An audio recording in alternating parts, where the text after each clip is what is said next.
Kinabukasan, naroon ulit si Juan kasama ang dalawa sa mga tagasunod niya.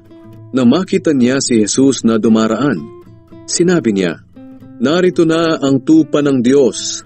Nang marinig iyon ng dalawang tagasunod ni Juan, sinundan nila si Jesus. Lumingon si Jesus at nakita silang sumusunod.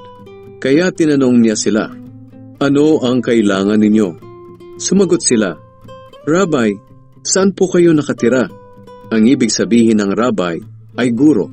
Sinabi sa kanila ni Jesus, "Halik kayo at makikita ninyo." Kaya sumama ang dalawa at nakita nila ang tinutuluyan niya.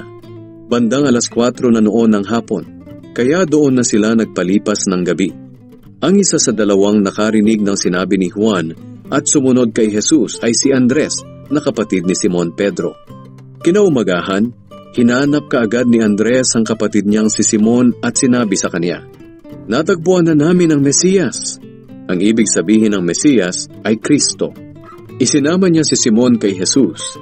At nang makarating sila kay Jesus, tiningnan ni Jesus si Simon at sinabi, "Ikaw si Simon, na anak ni Juan. Mula ngayon ay tatawagin ka ng Cephas." Ang Cephas ay pareho rin ng pangalang Pedro.